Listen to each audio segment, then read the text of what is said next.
Hindi ko matanggap, Mama Colleen, na ang tutuklaw sa akin nasa loob lang pala mismo ng bakura namin na sarili kong ama.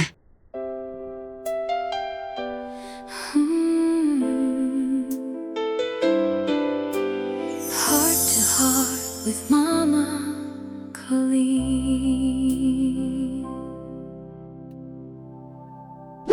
Welcome to Heart with the Mama Colleen. Dear Mama Colleen, ako si Arnold, hindi ko tunay na pangalan.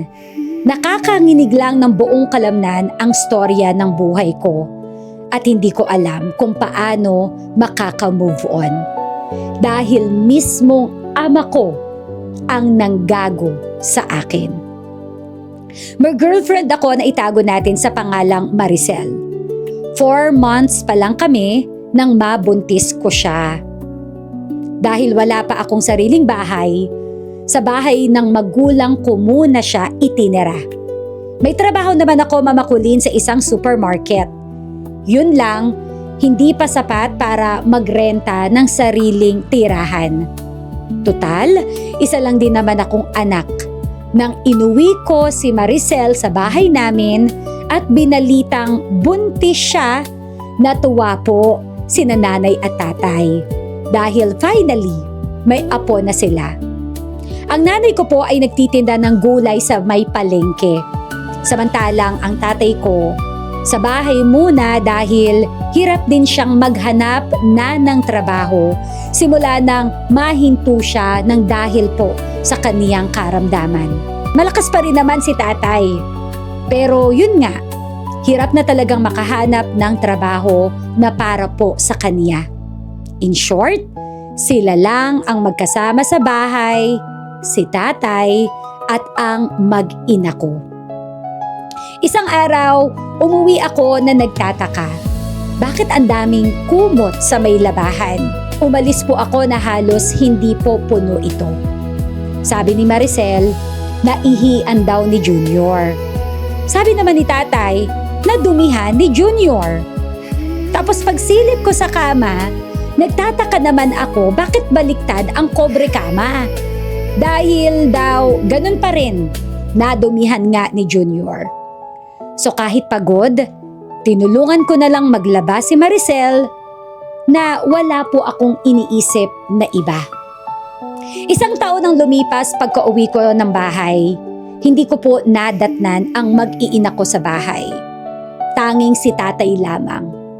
Tinanong ko siya kung alam ba niya saan nagpunta ang aking mag-iina dahil wala namang sinabi sa akin si Maricel na lalabas sila. Ang sabi niya, nagpaalam daw na mamamasyal lang daw sa may basketball court. Sabay nagpaalam naman si tatay, dala ang kanyang motor.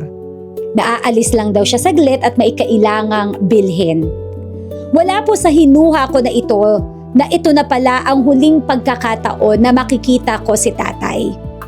Lumipas pa ang mga oras, hindi pa rin bumabalik si Maricel, ganoon din si tatay.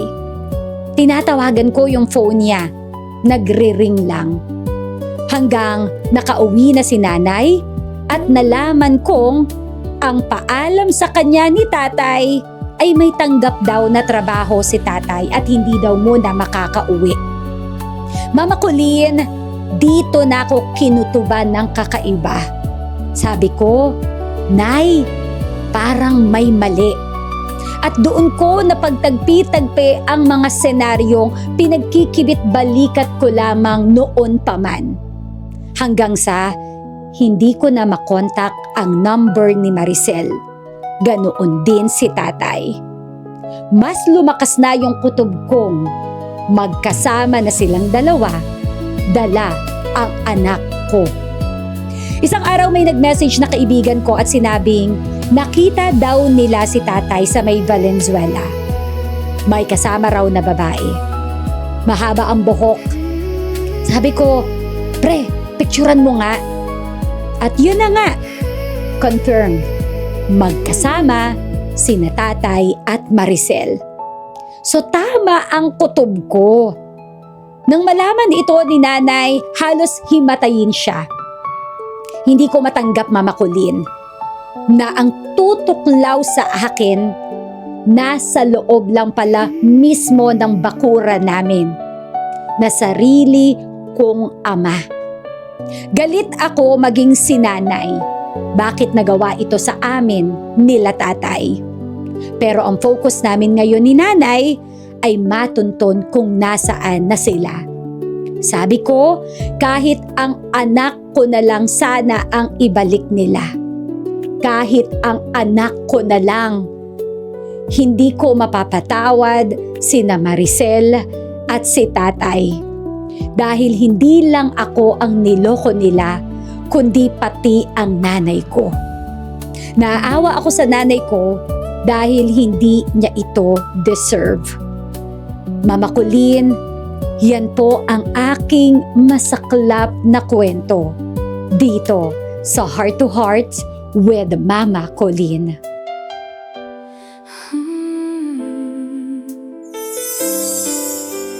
Heart to heart with Mama Colleen.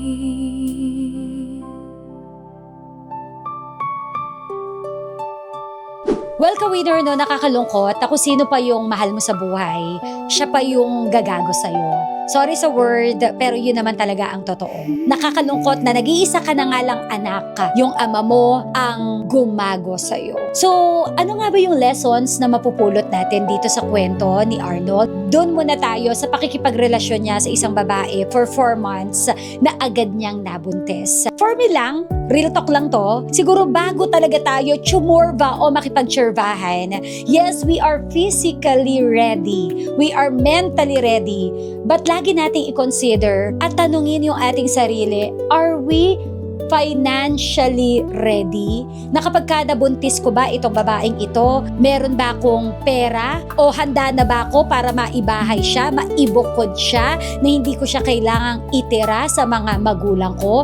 Na wala akong mapaperwisyo na magulang? Kaya ko na bang tumayo sa sarili kong mga paa na hindi ko kailangan ng magulang ko para suportahan kaming mag-iina pagdating ng panahon? Always ask yourself, are you ready? Kasi if you are not yet ready, as much as possible, kung hindi mo mapigilan na tsurbahin itong si jowa, dapat gumamit ka ng proteksyon. Kasi hindi ito basta-basta lang, okay, bahala na bukas. Nandiyan naman sina nanay at tatay. Sila na ang bahala kung sakali man na may mabuo tayo. Hindi dapat ganon ang mindset. Maging responsible tayo sa mga actions na ginagawa natin. Noon pa naman, di ba, mga bata pa lang naman tayo, tinuturuan na tayo na maging responsable. Yun yung dapat natin laging isipin. Huwag magpadala sa L. Laging isipin, am I ready? Kaya ko na bang ibahay itong babaeng ito sakaling maibukod ko ito? Katulad niyan, nagsanga ang problema mula sa root ng problema. Siguro hindi matutukso si tatay o si girlfriend kung hindi sila nagsama sa iisang bubong. Naging marupok sila pareho. Pero kung binukod mo siguro, baka hindi maging problema yon. But again, hindi rin natin kasi alam na baka may something din talaga kay girlfriend. Kasi imaginein mo, 4 months pa lang kayo. Hindi nyo pa talaga kilala ang isa't isa. Yun din ang POV ko. Kilalanin mo muna ang isang tao. Are you really sure na ito na talaga yung tamang tao para sa'yo? Hindi ba to parang na-excite ka lang sa bagong pakiramdam? Gaano ka kasiguro na siya na talaga? So ang daming lessons na pwede sanang mapigilan kung hinanda mo yung sarili mo sa financial na aspeto. Ngayon, alam mo, ang daming pwedeng gawin. Siguro, hindi ako para magpayo dito, pero marami pa pong dapat gawin ang ating letter sender sa kaniyang pinagdadaanan when it comes to legal matters. Pwedeng maghabol sa legality, pero tama naman din talaga ang number 1 goal ngayon ay mahanap kung nasaan si tatay at si Maricel. So, anyway, pagdating sa payo ka winner, ipapaubaya ko na yan sa iyo. Ano yung mema mo sa pinagdadaanan ng ating letter sender today? Ikaw ang bida dito, mema mo ang bida dito, mag-comment ka lang sa ibaba and I will try my best na makimema sa mema mo. Again, kung ikaw ang makakausap ng letter sender natin today, ano nga ba ang maipapayo mo sa kanya? Comment your mema now na. And once again, another story, another day, dito po sa Heart to Heart with Mama Colleen. Mga totoong kwento ng ating mga ka-winner, yan ang lalamanin ng programang Heart to Heart with Mama Colleen. Kung meron ka mang pinagdadaanan or kahit hindi pinagdadaanan, kahit success story, go! I-share mo na yan. I wanna hear it. Gusto kong malaman ang nilalaman ng iyong puso. Pinagdadaanan, success stories, ano man ang kwento ng buhay mo, malaya kang mag-share dito sa programa ko. Pwede kang mag-PM, mag-private message sa aming social media accounts or sa social media ng mama mo, PM lang, private message lang. On top of your message, ilagay mo Heart to Heart with Mama Colleen para makita ko agad yan.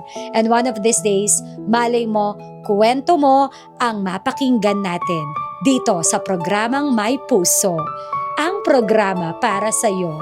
Heart to Heart with Mama Colleen. Until next kwento, dito lamang sa Winner Mong Station. Heart Heart.